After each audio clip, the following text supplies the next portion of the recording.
Welcome back to my channel. আমি শ্রাবণী চলে এসেছি আরও একটা নতুন ভিডিও নিয়ে।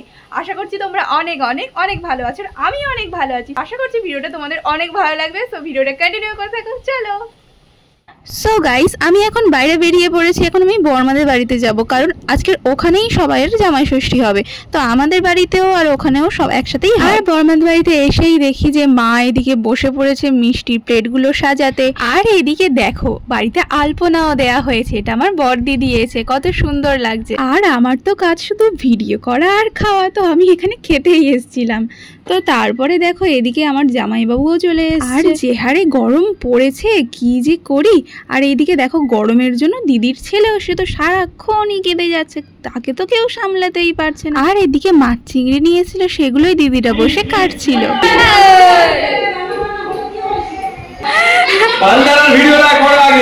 ভিডিও করতেইলাম বসে বসে, তো বসে বসে পান্তা খাচ্ছে। আর একজন এইদিকে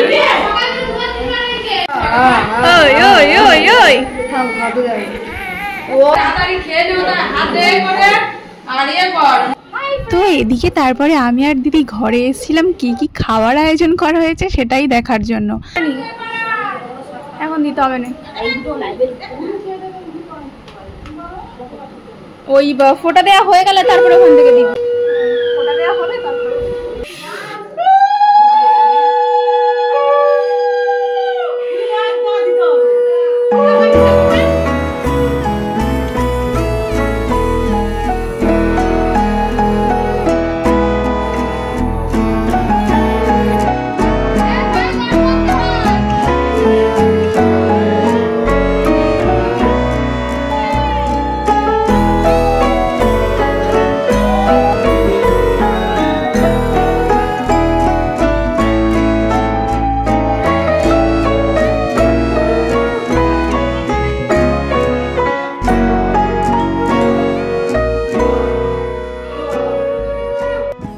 এদিকে যা গরম পড়েছে পুরোই সিদ্ধ হয়ে যাচ্ছে। আর দেখো দেখো এদিকে জামাইবাবুদের ফোঁটা তো দেয়া হয়ে, তারপরে যত্ন কত জামাইবাবুদের হাওয়া দেয়া হচ্ছে। আর খাওয়ার জন্য কত কিছু এনে দিয়েছে দেখো, এদিকে তো পায়েস, মিষ্টি, লুচি, ঘুগনি, আলুর দম, ফল, মিষ্টি, অনেক কিছু।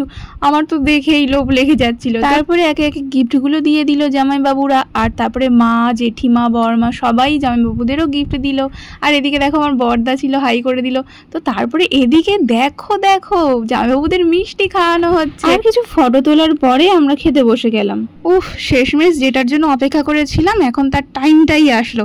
এবার সবাই একসাথে খেতে বসবো। আগে ভাই পেট পূজা, পেট পূজা না হলে তো কিছুই হয় না। জামাই ষষ্ঠীর মেন বিষয় হলো খাওয়া দাওয়া, এই খাওয়া দাওয়ার উপরেই সবকিছু।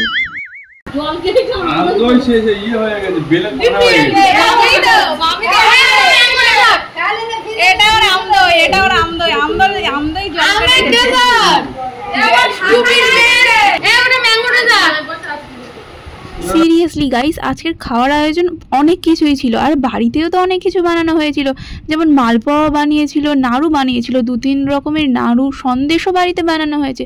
সবকিছু আমার বর্মা বানায় বাড়িতে, তো খুবই টেস্টি হয় খেতে। আর এত কিছুরই আয়োজন ছিল যে আমরা শেষ পর্যন্ত অত কিছু খেতেই পারিনি।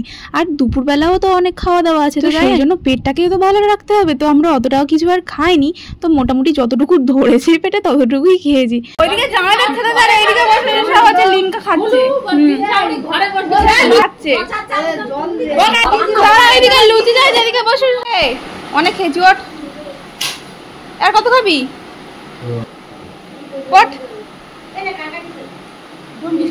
কত খাবি তুই? কত খাবি? এত কি হয় না? পাটা খেলিয়ে দিয়ে তুই হচ্ছে খেতে শুরু করে দিয়েছিস। এই ব্লগটা যদি তুই ছেড়ে দিস। আর এদিকে দেখো মাছ, মাংস, চিংড়ি সবকিছুই তো এনেছে।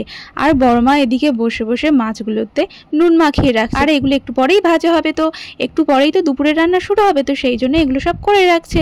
আর এদিকে এদের খাওয়া তো এখনো পর্যন্তই শেষ হয়নি। ওর গালে দাও, জামাইয়ের গালে দাও, যত্ন করো। গালে খা, গালে খা। বাবা, আমাদের সকালবেলা জামাই ষষ্ঠী কমপ্লিট হয়ে গেছে। আর এখন দুপুরবেলা সবাই খেতে বসেছি।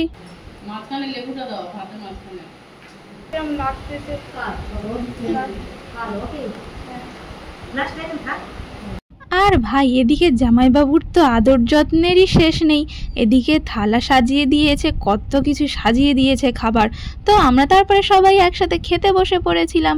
ভাই এসেছিল, আমি ছিলাম, মা ছিল, সবাই ছিল। তো আমরা এখন খেতে থাকি। তোমরা কেমন জামা ষষ্ঠীতে মজা করেছো, কেমন ভাবে কাটিয়েছো, তো সবাই কমেন্ট করে দিও।